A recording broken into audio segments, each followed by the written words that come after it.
Espírito Santo de Deus, mas que nós possamos também neste momento colocar os nossos ouvidos, colocar, Senhor, o nosso coração em favor das tuas sagradas escrituras, que o Senhor nos ensinará neste dia, em nome de Jesus. Amém e amém. Então vamos para a nossa apostila. Na nossa apostila nós vamos estar vendo a paraxá Ha-Azium. Essa paraxá ela diz: deem ouvido. Né? Ela está pautada justamente no capítulo 32 de Deuteronômio. Nós vamos. Essa paraxá ela só tem esse capítulo, mas nós vamos ler a partir somente o versículo 47. E quando ele fala nesse versículo, ele é um versículo de muito impacto, esse versículo 47. Eu coloquei aqui na apostila a palavra vã. Ele diz assim: porque estas palavras não vos é vã. Né? Trivial é o mesmo sentido. Mas é a vossa vida. Essas palavras, elas não são vã no teu cotidiano, não é vão na tua fé, no que tu acredita. Não são dessas palavras que nós acreditamos, não é por causa dela que nós estamos aqui. Então isso já foi dito lá no começo, lá no livro de Deuteronômio. Por isso que nós estudamos isso, porque tudo o que já estava lá não é nada novo. Só que de uma certa maneira nós deixamos o Antigo Testamento um pouco de lado. E o Novo Testamento está fazendo no mundo cristão o que nós estamos vendo. Não que o culpado seja o Novo Testamento, mas que se você deixar a raiz e for querer só o fruto, você nunca terá também um alicerce. Se você vai numa fruta, vai numa árvore frutífera, você vê ela com os frutos abundantes, o que é que você vai querer fazer? Só pegar os frutos, não é isso? Né? Fala de amor, fala de cuidado, fala de fé, fala de coisas que o mundo gostaria realmente que tivesse vivendo. Alguém para sacrificar-se pelo teu erro. E nisso não te força a mudança. E o Antigo Testamento te força a mudança. Porque se tu errar, tu é apedrejado. Né? O Novo Testamento, não, se tu errar, tem alguém que vai pagar preço por mim. Se tu tiver precisando de alguma coisa, tem uma igreja que vai orar e vai fazer com que aquela enfermidade ou aquela porta ela se abra e aconteça que eu não preciso me sacrificar. Não há necessidade de mim de me sacrificar, não há necessidade de estar na casa de Deus, não há necessidade de orar, não há necessidade de fazer jejum, não há necessidade de eu pagar preço.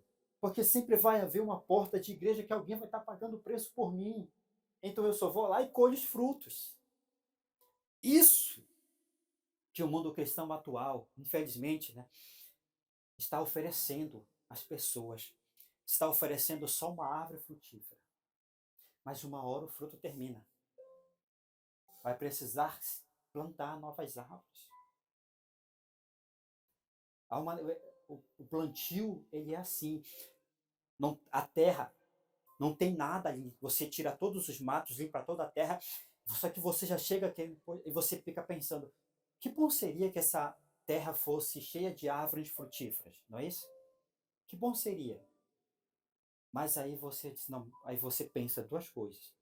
Ou eu faço para que mais tarde eu venha colher, e também os meus filhos também venham colher, né? Ou eu simplesmente continuo só indo ali e pegando o que já está pronto. Para você plantar, você vai precisar se esforçar, você vai ter que ter paciência. Ah, o fruto não vai, não, você não vai lançar a semente e o fruto já vai aparecer. Não é isso? Então, Deuteronômio capítulo de número 32, do versículo 47, como diz, ó, porque essas palavras não vos é vã, mas é a vossa vida. E por estas mesmas palavras prolongareis os dias na terra a qual ides, passando o Jordão, para possuir. Está aqui o segredo que, que as indústrias estão se matando para vender. Longevidade, não é isso?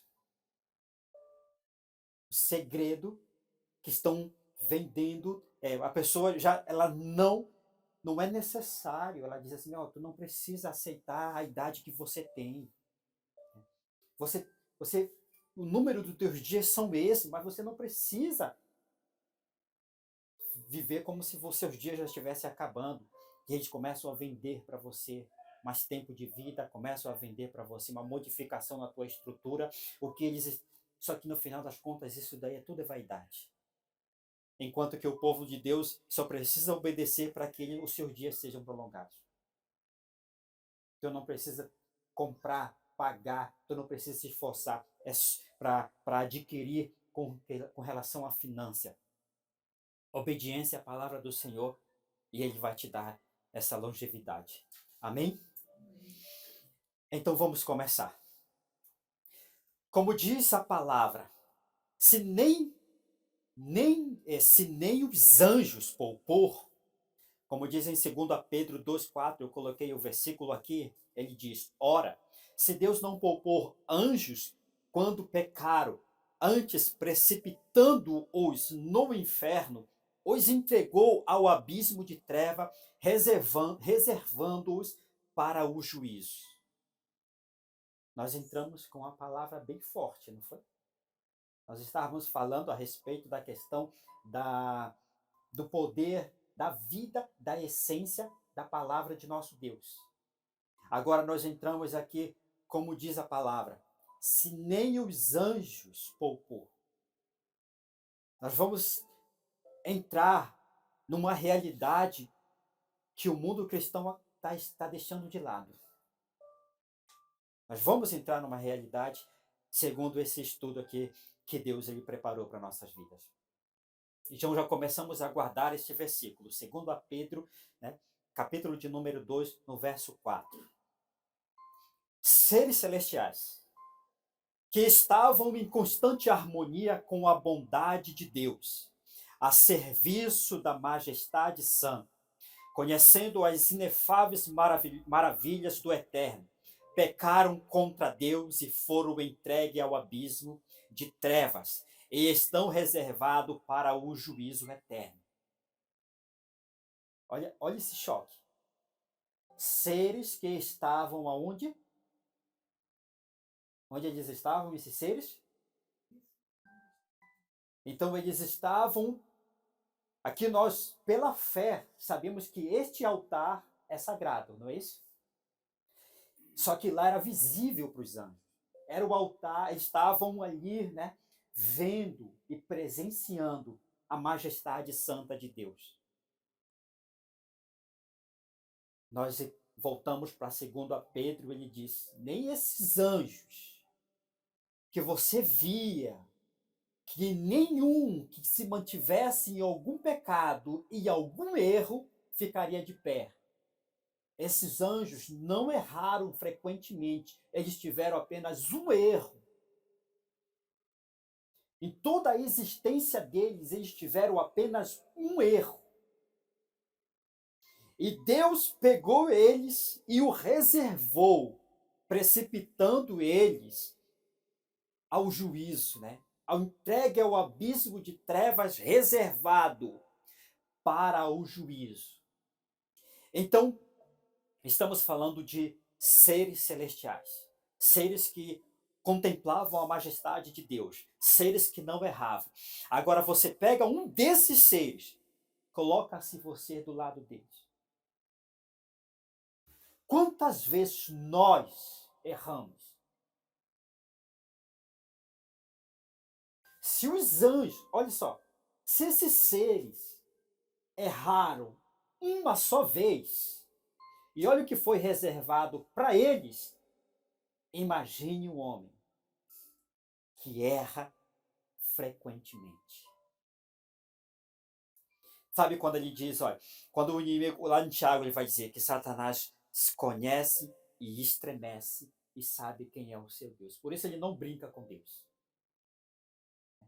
Por isso que nenhum anjo, nem esses que foram precipitados ao abismo de trevas, entregue ao juízo, nem aqueles que estão lá se atrevem a falar algo de Deus, contra Deus.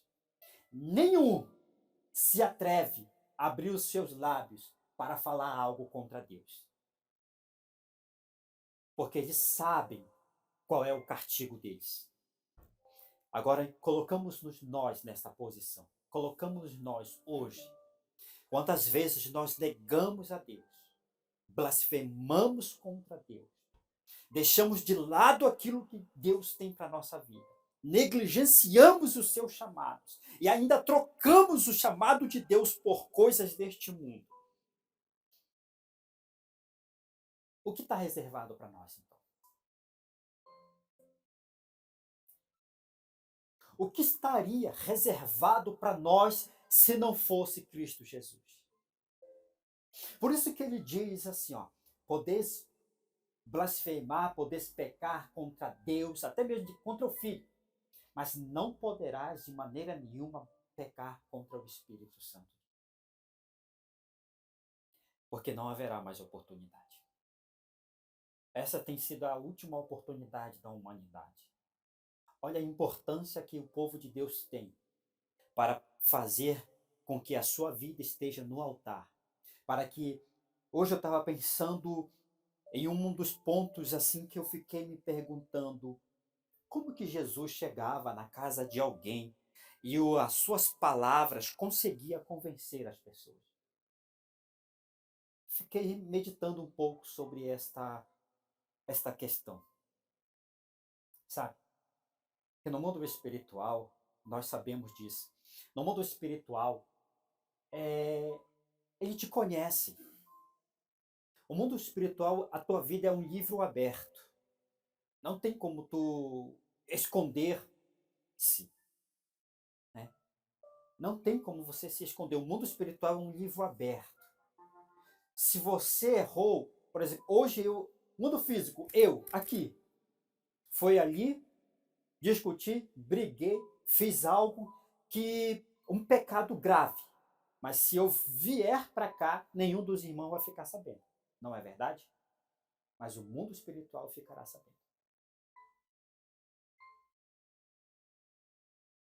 Então nós sabemos que no mundo espiritual existe uma grande guerra. Esta grande guerra, ela está entre a tua santidade, que carrega a palavra do Senhor, que tem como base a presença do Espírito Santo, e do outro lado você tem um exército de demônios que estão desvirtuando a mente do homem, colocando ali ferrolhos nos seus olhos, colocando algemas nas suas mãos. O mundo espiritual está acontecendo tudo isso.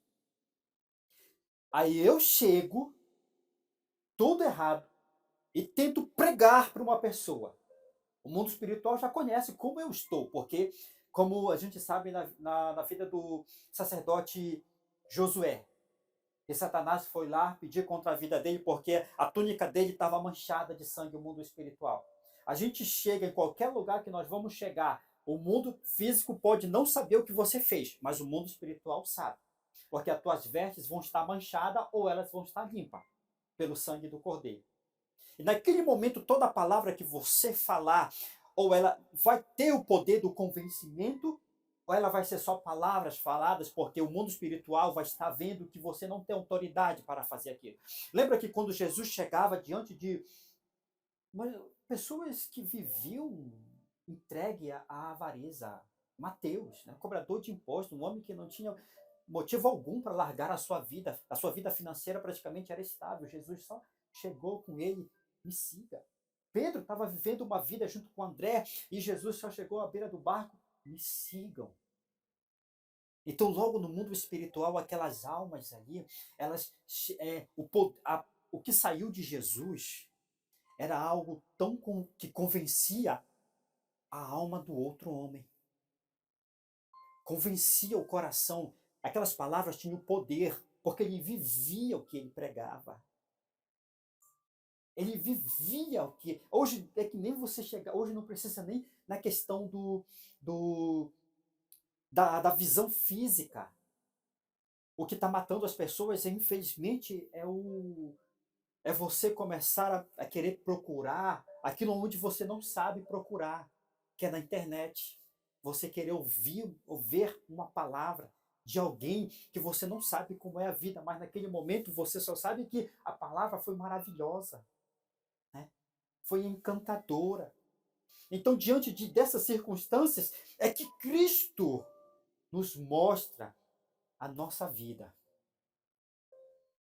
Como é que está a nossa vida? Continuando. Quanto aos seres humanos, criação de Deus, como diz Gênesis 1:27, criou, pois, Deus o homem, diferente dos anjos que não tinham em seu DNA terreno a adoração ao seu Criador. O próprio Criador os ensinava. Gênesis 3:8. E ouvindo a voz do Senhor Deus que passeava no jardim à tardinha. Então aí a gente já passa a ter a seguinte compreensão. O que nós sabemos lá em Gênesis, que Deus ele pegou, né, o pó, o barro, e ali ele soprou, ela soprou, o vento veio, e o homem se tornou uma alma vivente. Então, logo em seguida, nós aprendemos o quê? Que nós observamos aí. Esse homem ele não veio com conhecimento do bem e do mal, não é verdade? Ele veio uma alma neutra.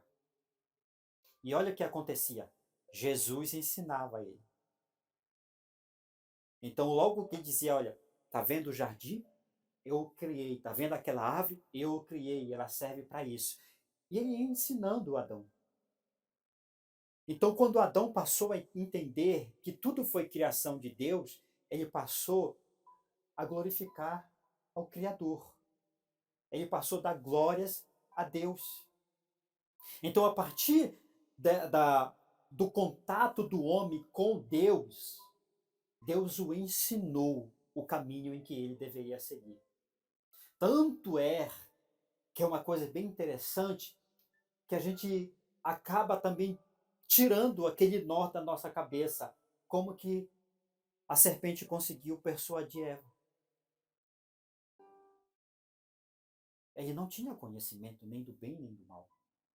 Tudo para eles era como uma criança. Quando você pega algo que você, uma fruta, uma maçã, você dá para uma criança e você diz, coma. A criança não vai comer. E se você pegar um veneno e dar para uma criança, ela vai colocar na boca do mesmo jeito. Aí, por que vai dizer em Gênesis? E no meio do jardim existe a árvore do conhecimento do bem e do mal. Né? Então o bem e o mal já existia. Só que o homem não tinha nem o bem, nem o mal dentro dele. E o que foi que Deus fez? Deus se antecipou. Ele começou a ensinar. Porque Salomão entendeu isso e ele começou a orientar o povo de Israel. Olha, ensina o teu filho no caminho em que ele deve andar. Sabe? Porque ele vai nascer uma criatura neutra. É os pais que vão ensinar o filho um caráter, né? São os pais que vão ensinar as primeiras palavras, né? São os pais que vão ensinar se aquela criança ela vai ser persuadida por qual é a quantidade do preço daquela criança para ela vender o seu caráter, para ela vender, para ela se entregar, para ela trair uma outra pessoa. São os pais que vão ensinar a fortaleza, o amor. Nós aprendemos isso já aqui. O pai ensina a fortaleza e a mulher ensina a questão do amor. Por isso que Deus ele constituiu ali, né, Adão e Eva. Né? O homem viverá do suor. O que é que ele estava dizendo? Que o homem ele irá ter que se esforçar, ele vai ter que enfrentar dificuldade, ele vai ter que ir para o mar aberto, ele vai ter que ser corajoso, ele vai ter que enfrentar animais selvagens, ele vai ter que enfrentar guerras, a mulher vai cuidar de tudo que está dentro daquela casa. Então a mulher, se ele não tem contato direto com os filhos, quem vai ter contato direto com os filhos? Vão ser quem? As mulheres. Então as mulheres elas vão dar carinho, vão dar amor, elas vão ensinar o respeito. Então, quando ele ver a figura do pai, ele vai ver uma fortaleza, corajosos e fortes. Só que ele não pode ser corajoso, somente corajoso e forte, porque também ele não vai saber como administrar essa coragem, essa força. Aí entra o papel da mulher, porque senão ele vai sair matando todo mundo. Não vai ter, ele vai ter, nada vai temer a ele. Só que entra o papel da mulher, ele vai ter equilíbrio, vai ter sabedoria, vai ter discernimento, ele vai ter autocontrole. Então ele passa a ter o complemento familiar. É isso que a família precisa. E o que nós estamos vendo hoje em dia é que a família, ela hoje, no tempo que nós estamos vivendo, amados irmãos, nós estamos vendo que não é necessário o pai e a mãe abandonar o filho, sair da presença física, né? Ou deixar o filho aqui e viajar para um outro país, para viajar para um outro estado, ou fugir. Não. Só de você criar uma criança e deixar ela mais de 12 horas por dia na mão de outras pessoas que não seja você, você está distanciando-se dos seus filhos. Aí os seus filhos não vão ter a figura de alguém, de alguém que seja realmente ali a figura de um homem e a figura da mulher, para complementar. Só que aí você vai ver que para que essa geração que nós estamos vendo hoje foram períodos de longos anos da família se separando. Não é de hoje, não aconteceu isso hoje. Né? Essa questão da separação da família não aconteceu isso hoje. O que nós estamos vendo hoje é a colheita. São os frutos do que já foram plantados há anos e anos. Aí você vê hoje que os filhos, eles estão tão independentes, não todos, mas nós estamos vendo tão abertamente uma independência tão grande de uma criança que é considerado até mesmo pela lei menor de idade. E até criança de 12, 15 anos estão tomando uma independência tão grande que já não vê na figura da mãe e do pai nenhum tipo de inspiração.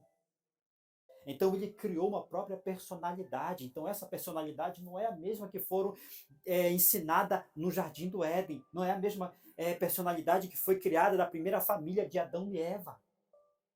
Já é um outro caráter que foi forjado nesta criança. Por quê? Porque se aconteceu hoje com essa família, provavelmente a próxima família também já vai começar a andar manca, já vai começar a andar com falta dessa presença, e você vai levando um atrás do outro até você observar que, de repente, tem-se hoje em dia o posicionamento e a sustentabilidade do que nós estamos confrontando hoje em dia, que é essa questão de ideologia de gênero. Quem sustenta, ou quem está sustentando, foram filhos que não tiveram essa base familiar. Não era isso que Deus estava querendo da sua igreja? Um fervor da sua igreja e ensinar a verdade, mas o inferno está indo lá para o meio da política, está indo lá para o meio dos legisladores, está indo para o meio das autoridades e está implementando os seus ideais, que foi forjado há anos, mais de 50 anos passado, e hoje eles estão tendo autoridade para sustentar essa raiz de fazer com que uma criança, hoje em dia, ela não consiga se definir lá pela questão do gênero, já no ventre da sua mãe. É como se o ventre da sua mãe, desde aí nós sabemos, como servo do Senhor, que naquele momento Deus ele já fez ou homem ou mulher. A criança, naquele momento, ele está neutro. Está aqui em Gênesis, né, que nós estamos vendo, a criança ela está neutra. Só que o ambiente para onde ela vai, já vai começar a forjar nela uma personalidade. Ela simplesmente saiu do ventre da mãe. O ambiente para onde ela vai, um ambiente espiritual, porque aquela criança não é só feito de carne e sangue, também tem um espírito naquela criança. E desde cedo, o ambiente espiritual já foi introduzido naquela criança. O ambiente espiritual já tomou conta dela. Agora, para que ela possa ser direcionada a essa dúvida da questão da sua ideologia, é questão de tempo. É questão de tempo. Olha a importância da igreja. não de uma igreja que esquece, né? Esquece em quem pode mudar. Uma igreja que tem apenas o conhecimento não vai a lugar nenhum. Porque uma igreja que tenta mascarar os seus erros com acerto, não vai haver mudança nenhuma, porque Jesus ele foi claro, tanto na frente das pessoas quanto fora delas. Tanto próximo, ele era verdadeiro, por isso que a mensagem que ele pregava convencia as pessoas. Por isso que a mensagem que ele pregava entrava no coração das pessoas. E hoje nós vemos muitas igrejas que no dia de culto, no dia de celebração é uma coisa maravilhosa, mas fora daquelas celebrações são é tristeza, é mentiras, são enganos.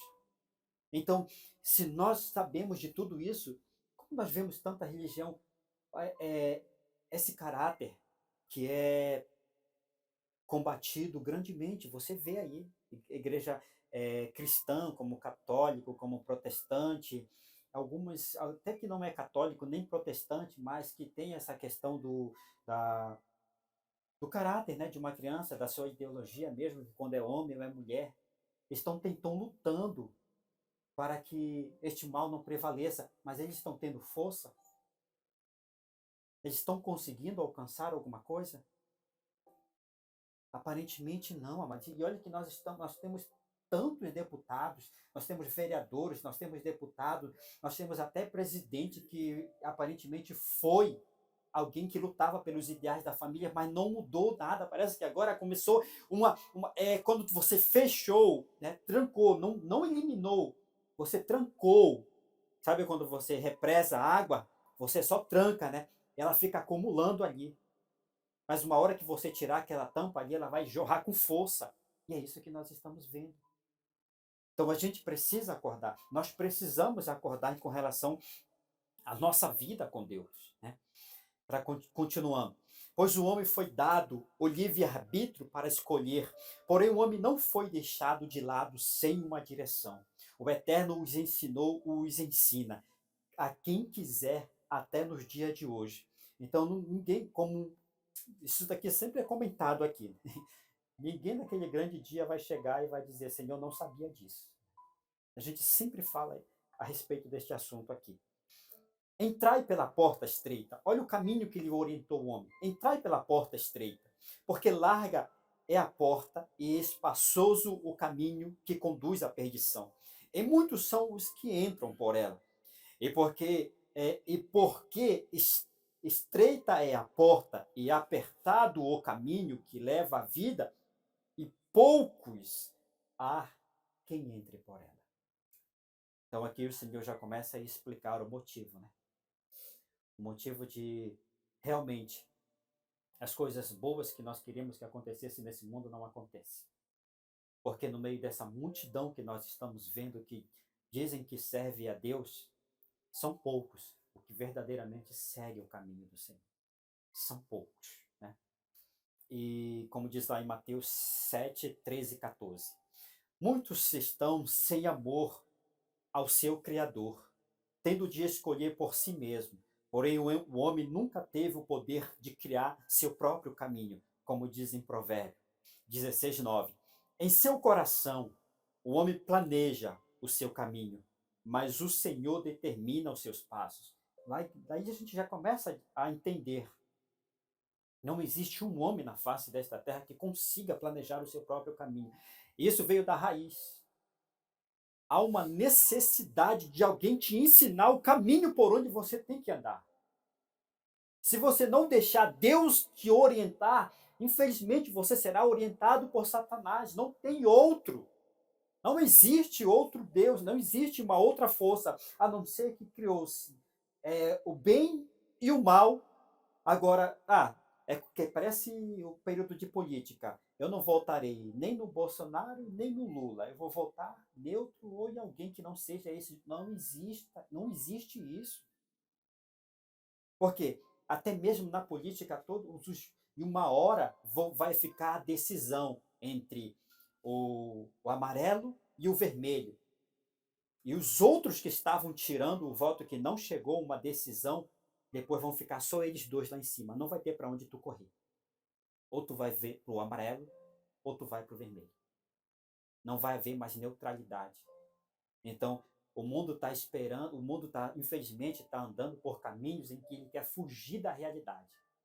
Ele não quer ir nem para o mal, mas também não quer ir nem para o bem. Ele quer ficar em cima do muro. Mas a palavra do Senhor, né, diz a respeito desses seres humanos que querem ficar neutros, em cima do muro. Por Deus, eles serão vomitados. Se por Deus que é bom será vomitado, imagine pelo adversário que é mau. O que vai acontecer? Está reservado para ele, como nós vimos lá em 2 Pedro 2:4. O inferno os entregou ao abismo de trevas, reservando-os para o juízo. Provérbios 20:24. Os passos do homem são dirigidos pelo Senhor. Como poderia alguém discernir o seu próprio caminho? Então aí a gente já não tem aquelas pessoas que dizem assim, tu és dono do teu próprio destino, tu faz a tua vida, tu faz o teu caminho, tu faz a tua história, tu és uma pessoa independente? Não existe isso. Jó 14:1.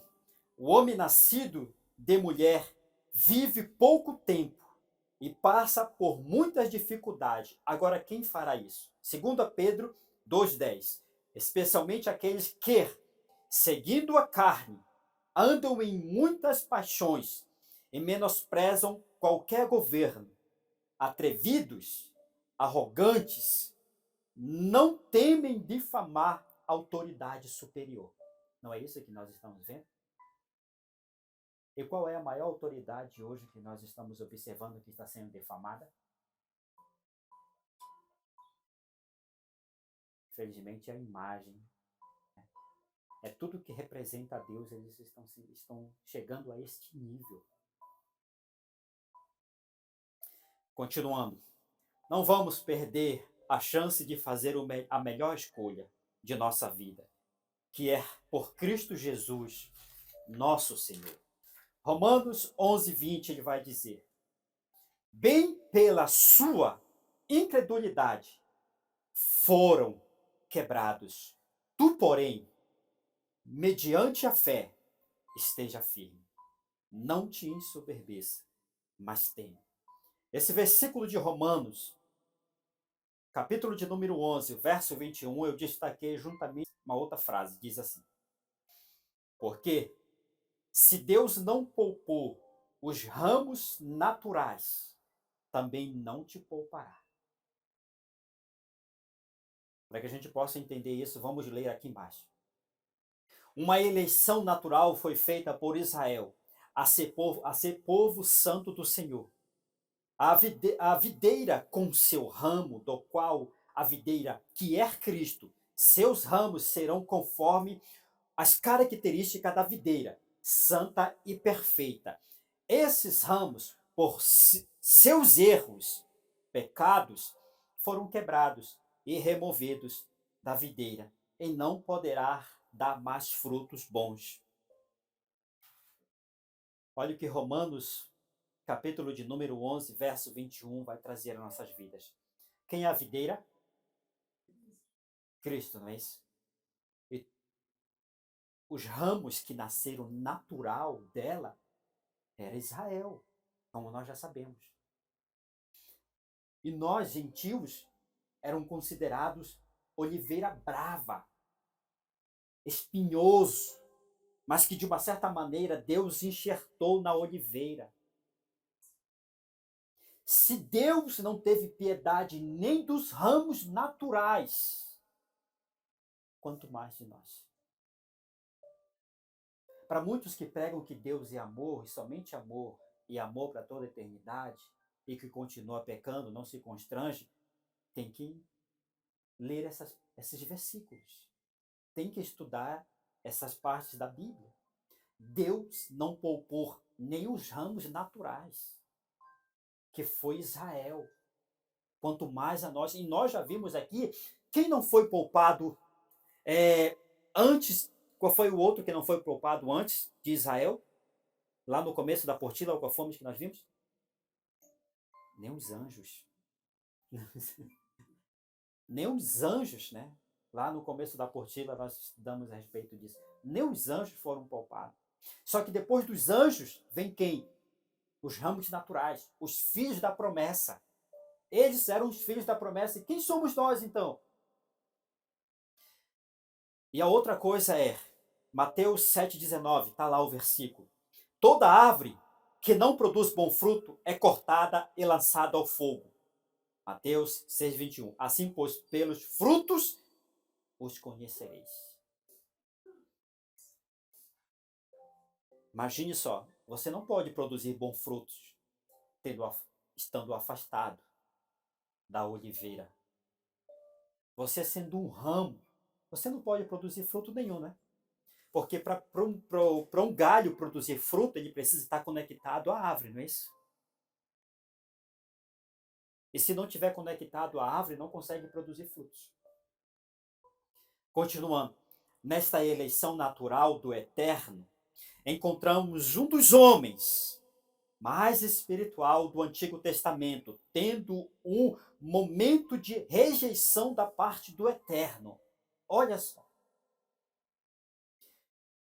Deuteronômio, capítulo de número 32, verso 51. Vai dizer assim: porquanto causastes que se tenha pecado, que tenhas pecado contra mim no meio dos filhos de Israel, junto às águas de Meriba, de Cádiz, no deserto de Zim, pois não me santificaste no meio dos filhos de Israel. Sabe para quem ele estava falando isso? Para Moisés. Pensa você. Deus chama Moisés, Deus se revela a Moisés, Deus faz milagres maravilhosos através da vida de Moisés, Deus revela os 10 mandamentos para Moisés, Deus dá a edição dos 5 primeiros livros da raiz da palavra do Senhor a Moisés. E por este erro, ele não entrou na terra prometida. Então a gente vamos nos colocar de acordo com o que hoje nós estamos aprendendo. Deus não poupou quem? Anjos. Deus não poupou os ramos naturais e Deus não poupou Moisés. Comparado a essas 3 figuras que nós observamos agora, colocamos nós a nossa vida em comparativo a essas vidas, quem somos nós? O que nós temos feito? O que nós realizamos para Deus? Nós servimos esse Deus, não é isso? Não é esse Deus que a gente prega? Não é esse Deus que a gente fala que serve? Não é esse Deus que nós estamos aí caminhando para cá? Não foi esse Deus a qual nós queremos realmente uma mudança da nossa vida? Então, não deixe essas palavras de lado. Não deixe essa instrução de lado. Deus não poupou anjos. Deus não poupou a eleição natural, a naturais dos eleitos que foram Israel. E Deus não poupou nem Moisés. E como está a nossa vida hoje? Qual é o caráter que Deus está olhando em nós num momento como esse agora? E qual dessas 3 figuras que foram colocadas agora neste exato momento nós nos comparamos? Nenhuma. Nós não chegamos aos pés dos anjos. Nós não tivemos nenhuma eleição natural. E nós não caminhamos com Deus como Moisés caminhou.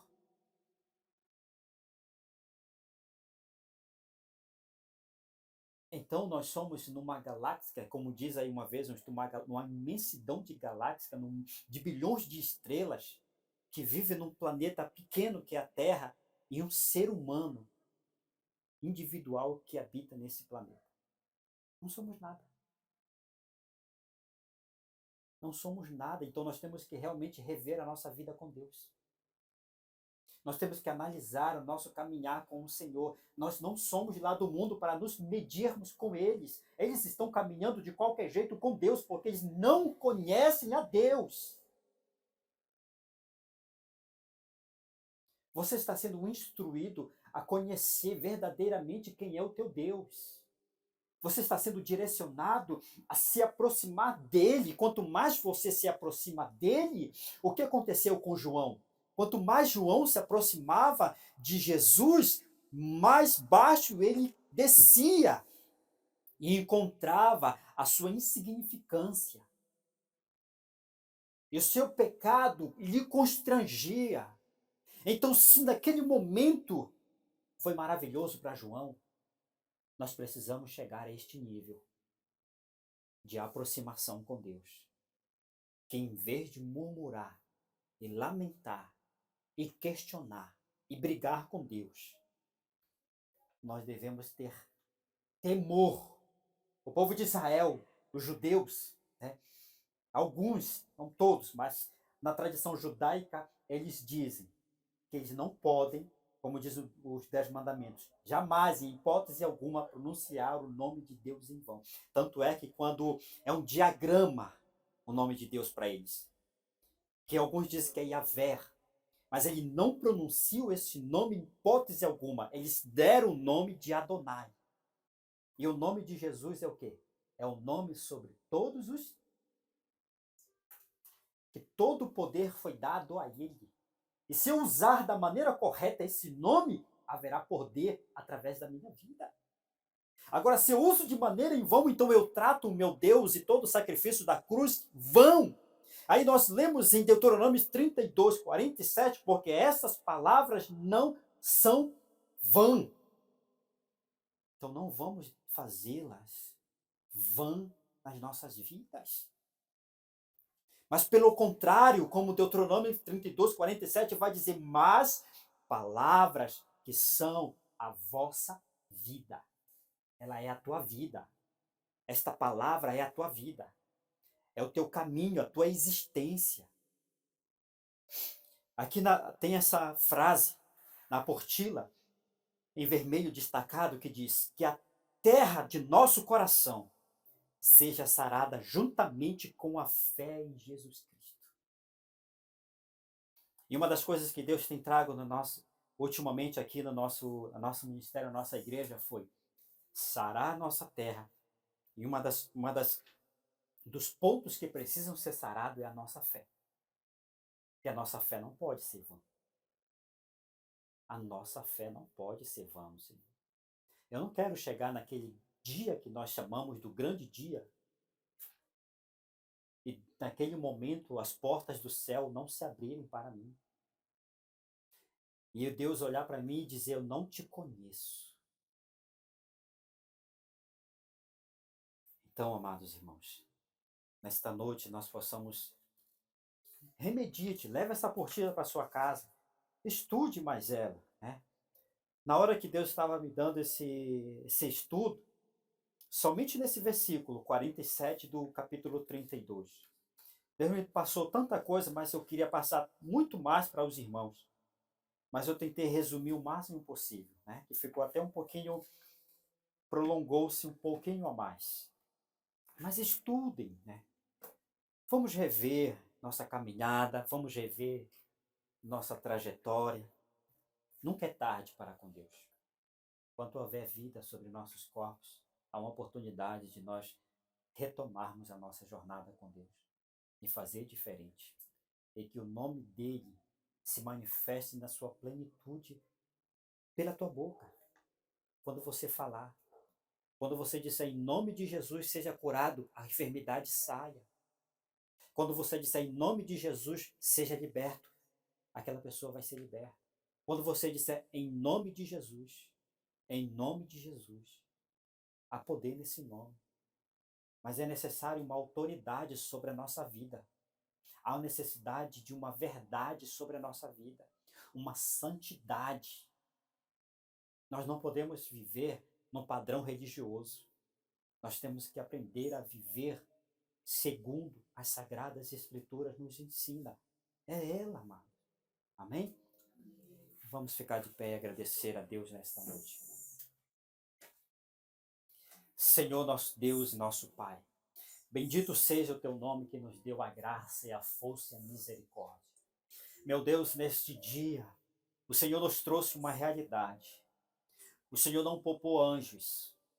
O Senhor não poupou nem mesmo os eleitos, a geração eleita que foram os israelitas. O Senhor não poupou, nem mesmo deu uma segunda chance para Moisés entrar na terra prometida. O Senhor só disse para ele: tu não entrarás por conta que você não fosse, não me santificasse. Senhor, se esses homens, se essas figuras esplêndidas das Sagradas Escrituras não foram poupadas, quanto mais a nossa vida, quanto mais nós, Espírito Santo, que somos oliveira brava, imerecedores, pecadores, e que constantemente nós pecamos, e que constantemente, Senhor, a rejeição da nossa parte quanto à tua obra, quanto à tua vontade. Senhor, sara a nossa fé em Cristo Jesus.